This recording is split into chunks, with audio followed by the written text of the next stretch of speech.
Historia de Jonás en el mar. ¿Sabías que los siervos fieles de Dios pueden cometer graves errores, pero también pueden rectificarlos? Aprendamos a través del relato de la historia de Jonás en el mar. Cuando estuvo en el mar, llegó a sentir temor, no solo por el aterrador silbido del viento atravesando la cubierta, tampoco por el ensordecedor estruendo de las olas rompiendo contra la borda y haciendo crujir hasta el último rincón del barco. No, lo que más le angustiaba son los gritos de los marineros luchando sin descanso por mantener la embarcación a flote. Jonás también poseía grandes virtudes. La Biblia revela algunos detalles que nos ayudan a conocerlo mejor. Por ejemplo, sabemos que procedía de Gat-Hefer, que estaba a solo 4 kilómetros de Nazaret, el pueblo donde unos 800 años después se criaría Jesús. Jonás desempeñó su comisión de profeta cuando el malvado rey Jeroboam II gobernaba sobre las 10 tribus del reino de Israel, de modo que ser profeta en esos tiempos no debió ser fácil. Aún así, Jonás cumplió fielmente su misión. Pero cierto día, su vida dio un giro inesperado. Recibió un encargo divino que le pareció extremadamente difícil. ¿Cuál fue? ¿Qué comisión le encargó Jehová a Jonás? ¿Y por qué era tan difícil? En Jonás 1:2 dice: «Ve a Nínive, la gran ciudad», le ordenó Dios, «y proclama contra ella que la maldad de ellos ha subido delante de mí». ¿Qué tenía de difícil esta nueva comisión? Nínive, la capital de Asiria, estaba a unos 800 kilómetros en dirección este, y llegar allí a pie podría tomarle un mes. Pero eso no era lo peor. Una vez en la ciudad, tendría que proclamar la sentencia de Dios contra los asirios, un pueblo muy conocido por su extrema violencia y crueldad. Si la predicación de Jonás había tenido poco éxito con el pueblo de Dios, ¿qué podía esperarse de los habitantes paganos de la populosa Nínive? ¿Cómo le iría a un solitario siervo de Dios en aquel peligroso lugar, al que posteriormente se llamó la ciudad de derramamiento de sangre? ¿Qué llegó a hacer Jonás con tal de no cumplir su comisión? ¿Por qué no deberíamos pensar que Jonás era un cobarde? No sabemos si estos eran los temores que rondaban la mente de Jonás. Lo que sí sabemos es cómo actuó. Dios le dijo que fuera hacia el este, y él huyó lo más lejos posible en dirección contraria. Bajó hasta la costa, hasta el puerto de Jope, y allí se embarcó hacia Tarsis. Según algunos comentaristas bíblicos, esta región se encontraba en España, a nada menos que 3.500 kilómetros de Nínive. De ser así, aquel viaje al extremo más lejano del Mar Grande podía tomarle un año. Es obvio que Jonás no tenía la más mínima intención de cumplir la comisión de Dios. ¿Es que acaso era un cobarde? No deberíamos apresurarnos a juzgarlo con tanta dureza, pues más adelante veremos que dio muestras de gran valor. Como cualquiera de nosotros, era un hombre imperfecto que tenía que luchar contra sus debilidades y flaquezas. A fin de cuentas, ¿quién puede decir que no ha tenido miedo alguna vez? ¿De qué manera es posible que nos sintamos a veces? ¿Y qué gran verdad no debemos olvidar? Puede que a veces creamos que Dios nos pide cosas dificilísimas, casi imposibles. Tal vez nos dé temor. En esas circunstancias es fácil olvidar que, como dijo Jesús, todas las cosas son posibles para Dios y que todo lo podremos conseguir con su ayuda y poder. Si alguna vez nosotros hemos perdido de vista esta gran verdad, es probable que entendamos mejor la reacción de Jonás. Ahora bien, ¿tuvo consecuencias lo que hizo? ¿Qué debió pensar Jonás mientras el barco salía del puerto? ¿A qué peligro tuvo que enfrentarse el barco en el que iba Jonás? Tratemos de imaginarnos la escena. Ya a bordo de la nave, probablemente un barco de carga fenicio, Jonás observa atentamente las numerosas maniobras que el capitán y la tripulación realizan para sacar la embarcación del puerto. La costa va desapareciendo en el horizonte y Jonás respira aliviado, pensando que al fin está a salvo. Sin embargo, la calma no dura mucho. De repente, fuertes vientos comienzan a agitar el mar y a levantar olas tan gigantescas que hasta las embarcaciones modernas parecerían de juguete. En poco tiempo, la nave no es más que un frágil cascarón de madera perdido en la inmensidad del océano, zarandeado de acá para allá por las enfurecidas olas. ¿Sabría Jonás que era Dios mismo quien estaba provocando un gran viento en el mar. Lo que sí tenía claro es que las invocaciones de los marineros a sus dioses no servirían de nada. Como él mismo indicó, la nave estaba a punto de ser destrozada. El único que podía salvarlos era Dios. Pero ¿cómo iba a pedirle ayuda cuando estaba huyendo de él? ¿Por qué no deberíamos juzgar a Jonás por haberse quedado dormido durante la tormenta? ¿Cómo reveló Jehová quién era el culpable de la tormenta? Viendo que no puede hacer nada para ayudar, Jonás baja a la bodega del barco, se acuesta en un rincón y cae profundamente dormido. Cuando el capitán lo encuentra, lo despierta y le dice que ruegue a su Dios, como están haciendo todos los demás. Los marineros están convencidos de que el origen de la tormenta es sobrenatural, así que echan suertes entre los que están a bordo para averiguar quién ha provocado la ira de los dioses.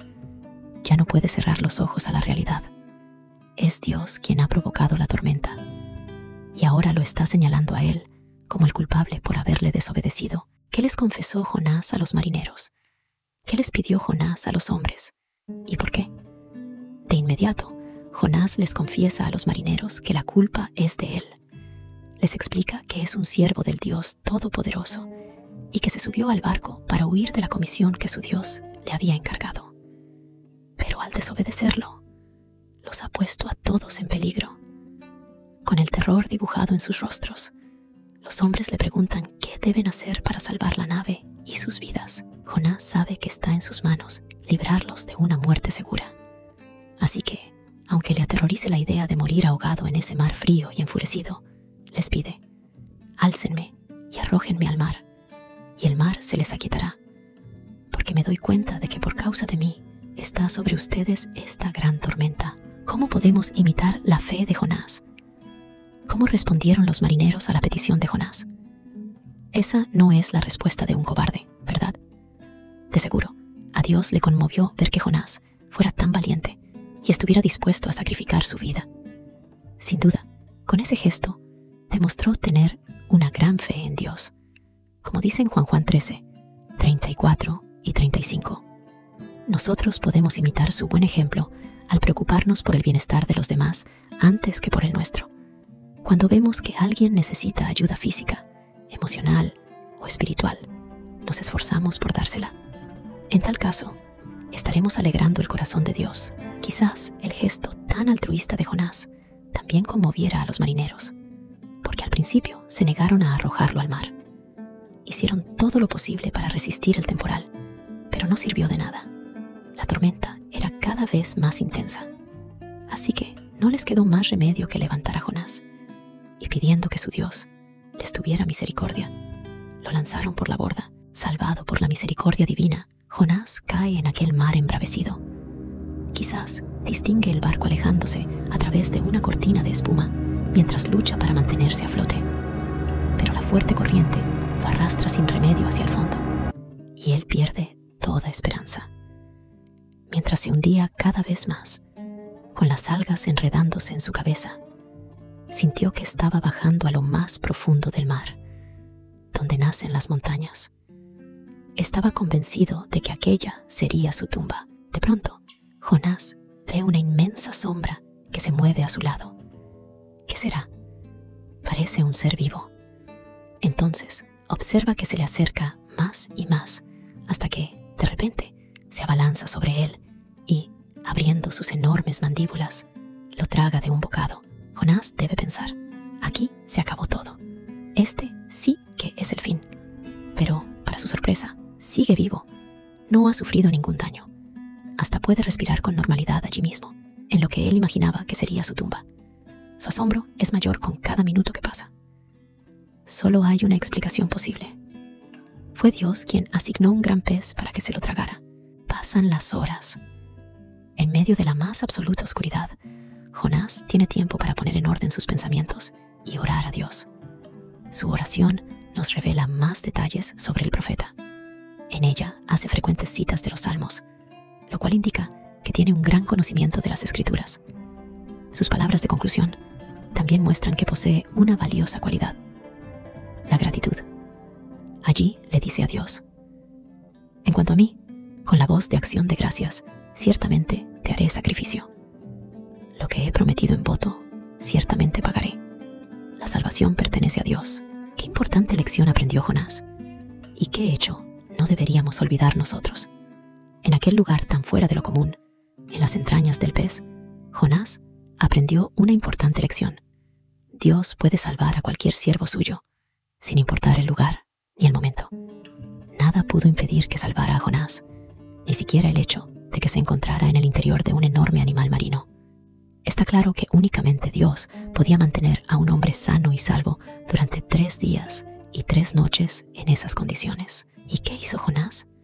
Fue agradecido y obedeció a Dios. Desde luego que sí. El relato dice que, después de 3 días y 3 noches, la enorme criatura marina se acercó a la costa y vomitó a Jonás en tierra seca. ¿No es increíble? Ni siquiera necesitó nadar para llegar a la orilla. Claro que, una vez en la playa, tuvo que arreglárselas él mismo para salir de allí. Poco después, se le presentó la oportunidad de demostrar su agradecimiento. En Jonás 3, 1, 2 leemos: Entonces la palabra de Dios le ocurrió a Jonás por segunda vez y dijo: Levántate, ve a Nínive, la gran ciudad, y proclámale la proclamación que te voy a hablar. ¿Qué haría el profeta? Sin dudarlo un instante, se levantó y fue a Nínive según la palabra de Dios. Es obvio que aprendió de sus errores, pues obedeció de inmediato. Vemos aquí otro aspecto en que podemos imitar al fiel Jonás. Además, está decir que todos pecamos y cometemos errores. La cuestión es cómo reaccionamos cuando fallamos. ¿Nos damos por vencidos? ¿O aprendemos de nuestros errores y volvemos al buen camino? ¿Cómo vio Jonás recompensada su obediencia? ¿Qué recompensas le esperan a Jonás en el futuro? Parece que más adelante tuvo la alegría de enterarse de que los marineros lograron sobrevivir. Como la tormenta se calmó justo después de que lo lanzaran al mar, los hombres empezaron a temer en gran manera a Dios y, llenos de gratitud, ofrecieron un sacrificio a Dios y no a sus dioses falsos. Pero lo mejor vino siglos después. Jesús utilizó el período que Jonás pasó dentro del pez para profetizar el tiempo que él mismo estaría muerto, es decir, en el Seol. Imaginémonos cómo se sentirá Jonás cuando resucite en la tierra. Qué gran honor será para él saber que el propio Jesús lo mencionó. Pues bien, Dios también tiene recompensas para nosotros. A fin de recibirlas, debemos hacer como Jonás: aprender de nuestros errores, ser obedientes y poner los intereses ajenos antes que los nuestros.